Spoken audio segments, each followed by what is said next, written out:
तो वहीं हल्द्वानी के बनफूलपुरा क्षेत्र में कल नगर निगम ने अवैध रूप से निर्मित मदरसा और मस्जिद को जेसीबी मशीन से ध्वस्त कर दिया, जिसके बाद पूरे इलाके में हिंसक स्थिति पैदा हो गई और देखते ही देखते हालात बिगड़ गए, जिसके बाद कर्फ्यू लागू किया गया और दंगाइयों को गोली मारने के आदेश जारी किए गए।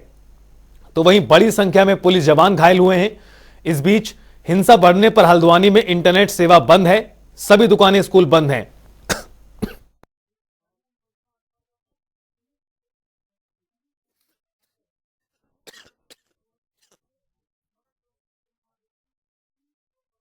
हल्द्वानी के बनभूलपुरा क्षेत्र में न्यायालय के आदेशों के क्रम में प्रशासन की टीम अवैध अतिक्रमण को हटाने गई थी।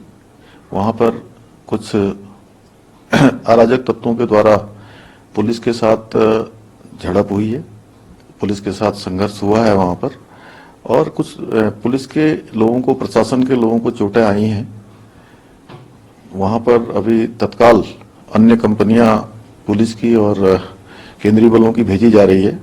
सभी से शांति बनाने का हमने अपील की है, कर्फ्यू लगा दिया गया है और जो भी इसमें दंगाई होंगे, जो भी इस प्रकार का अतिक्रमणकारी होंगे, जिन्होंने आगजनी की है, उनके खिलाफ कठोर कार्रवाई की जाएगी। खुद से ही अपना अतिक्रमण 3 दिन के अंदर हटाने के निर्देश दिए गए। 3 दिन के अंदर अतिक्रमण न हटाए जाने की दशा में या तो अपने अभिलेख प्रस्तुत करेंगे जिससे स्वामित्व सिद्ध हो सके, या तो हटाएंगे, अदरवाइज नगर निगम द्वारा हटा दिया जाएगा। ये बिल्कुल क्लियर इंस्ट्रक्शंस संबंधितों को 30 तारीख को दे दिए गए थे।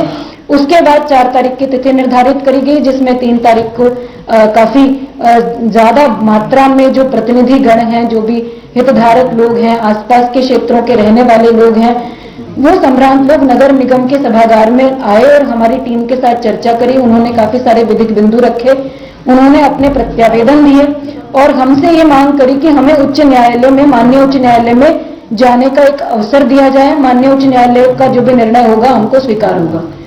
उसके बावजूद जब हमने समय नहीं दिया, क्योंकि हम ऑलरेडी समय दे चुके थे, तो हमारी जो रात को फ्लैग मार्च की कार्रवाई हुई, फोर्सेस वहां पहुंची अगले दिन के डिमोलिशन ड्राइव के लिए, तो उनके द्वारा कुछ डॉक्यूमेंट्स प्रस्तुत करे गए, जिसमें एक 2007 का एक ऑर्डर था। 2007 में माननीय उच्च न्यायालय के द्वारा जिलाधिकारी नैनीताल को एक ऑर्डर किए गए थे किसी प्रार्थना पत्र के डिस्पोजल के लिए, पर्टिकुलर परिसंपत्ति के संबंध में।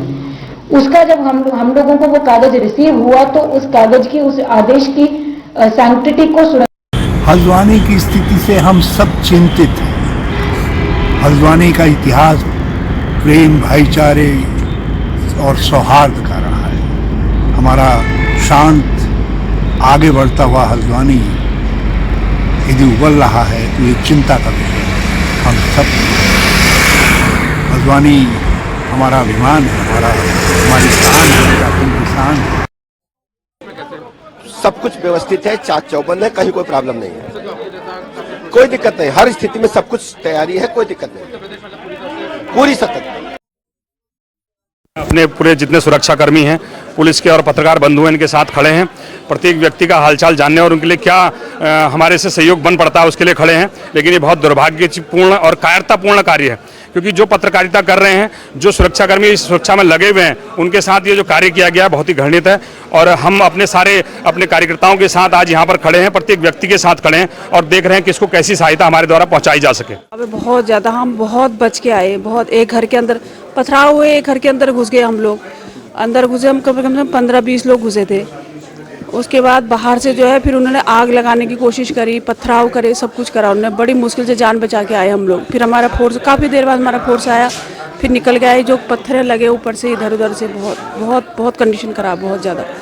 फिर फोर्स आया हमारा, बड़ी मुश्किल से। भी फोर्स जब लोकेशन देखी, फोर्स आया, उसके बाद जाके हम लोगों को बाहर निकाला। फिर हम बच के आ रहे थे तो ऊपर से शीशे वगैरह सब फेंके, यहाँ लगी, अंदर तक लग गया, पूरा पत्थर लगा, ईंट लगा, सब कुछ लगा। हम वहाँ तोड़ने के लिए जैसे पहुँचे तो चारों तरफ से, वहाँ रास्ते में भी जा रहे थे हम जब स्टार्टिंग में, तो वहीं से पत्थर मारने स्टार्ट कर देते। बड़ी मुश्किल से फोर्स हमने रोक राख के आगे तक पहुँचे। वहाँ पे जहाँ पे मेन पॉइंट था, यहाँ पे तोड़ना था, तो वहाँ पे पहुँचे तो सब लोग किनारे पे, कोई इस गली से आ रहा है, कोई उस गली से पत्थर मार रहा है। बड़ी मुश्किल से एक गली में रोक रहे थे तो कोई पीछे साइड से आ रहा था। चारों तरफ से हमने घेर लिया। वहाँ टारगेट कौन था? टारगेट हम ही लोग थे।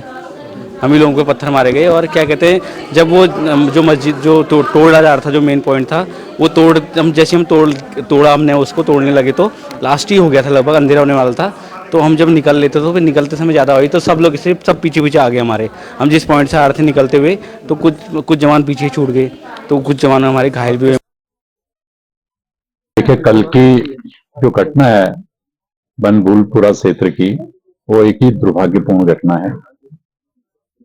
और उस घटना के होने के तत्पश्चात माननीय मुख्यमंत्री जी ने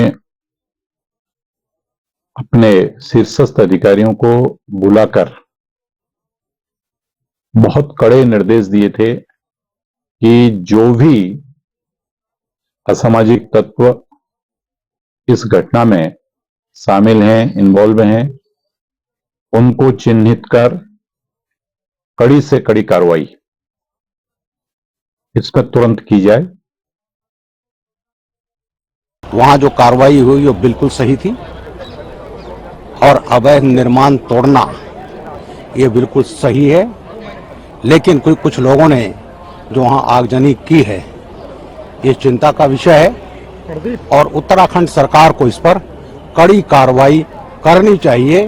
और ऐसे लोग जो इसमें मुख्य भूमिका निभाए हैं आगजनी में, उनको नेशनल सिक्योरिटी एक्ट में बंद कर देना चाहिए।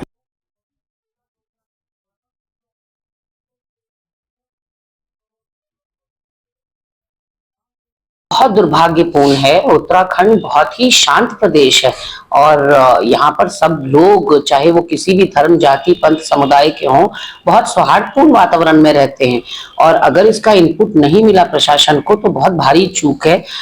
सबसे बड़ी बात यह है, जो मैंने मामले की पड़ताल की तो मलिक का बगीचा उस एरिया को कहते हैं जहां ये मस्जिद थी, और वो हाईकोर्ट गए थे अपील करने के लिए अतिक्रमण ड्राइव के खिलाफ, और हाईकोर्ट ने उन्हें 14 फरवरी की तारीख दी थी सुनवाई के लिए। ऐसे में सवाल ये उठता है कि जब 14 फरवरी की तारीख थी तो क्या शासन प्रशासन या पूरी धामी सरकार को न्यायालय पर भरोसा नहीं है? न्यायालय में सुनवाई होती और दूध का दूध पानी का पानी हो जाता, जो भी आदेश होते उसके बाद उसके अनुसार कार्रवाई होती। लेकिन आज जो जल्दबाजी प्रशासन की ओर से दिखाई गई है वो समझ से परे है। अगर उन्हें स्थिति का आकलन नहीं था तब भी उनकी चूक है, और यदि आकलन था कि इतना बड़ा बवाल हो जाएगा, इतना बड़ा दंगा भड़क जाएगा, तब भी प्रशासनिक चूक है और उसकी नैतिक जिम्मेदारी पुष्कर सिंह धामी जी को लेनी चाहिए।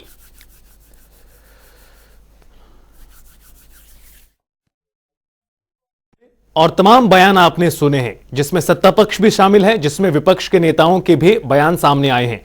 कुल मिलाकर तमाम लोगों का जो कहना है वो यही है कि घटना दुर्भाग्यपूर्ण है और इन पूरे हालातों को लेकर तमाम लोग चिंतित हैं। लेकिन बड़ा सवाल इस लिहाज से खड़ा हो रहा है कि आखिरकार ये भूल कहां हुई जिसकी वजह से इतनी बड़ी घटना पेश आ गई।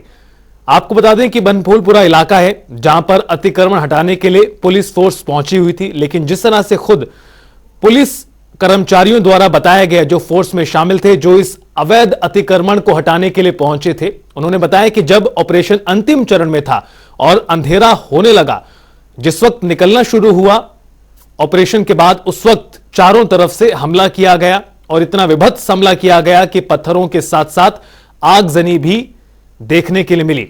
घटना को लेकर मुख्यमंत्री पुष्कर सिंह धामी का बयान सामने आया। कह रहे हैं कि सख्त कार्रवाई इस पूरे मामले को लेकर की जाएगी, चाहे डीएम की बात हो, पुलिस के आला अधिकारियों की बात हो। तमाम लोग इस पूरे घटनाक्रम को लेकर ताजा जानकारी दे रहे हैं। आपको बता दें कि कुछ मौतों की भी पुष्टि इस पूरे मामले में हुई है। कई पुलिसकर्मियों को गहरी चोटें भी लगी हैं जो अभी अस्पताल में भर्ती हैं। और इस पूरे घटनाक्रम के बाद पूरे इलाके में कर्फ्यू लागू किया गया है। स्कूल, कॉलेज, तमाम चीजें बंद हैं, सभी बाजार बंद हैं। ये कल घटना से जुड़े हुए वीडियोस हैं, तस्वीरें हैं जो आज सुबह सामने आई हैं। बनभूलपुरा ये वो पूरा इलाका है जहां पर उपद्रवियों द्वारा पुलिस की टीम को निशाना बनाया गया। हल्द्वानी शहर में अगले आदेशों तक कर्फ्यू लागू किया गया है। पुलिस प्रवक्ता आईजी नीलेश आनंद का कहना है कि 3 मौतों की पुष्टि हुई है। हालात पर पूरी तरह नजर है। वंदना सिंह जो डीएम है नैनीताल की, उन्होंने भी प्रेस कॉन्फ्रेंस कर इस पूरे मामले की जानकारी दी और बताया कि किस तरह से ऐसी आशंका है कि पहले से रणनीति के तहत हमला करने की सुनियोजित तरीके से ये साजिश यहां पर की गई थी और उसी के तहत ये पूरा हमला किया गया, जिसकी वजह से इतनी ज्यादा मानवीय नुकसान झेलना पड़ा है।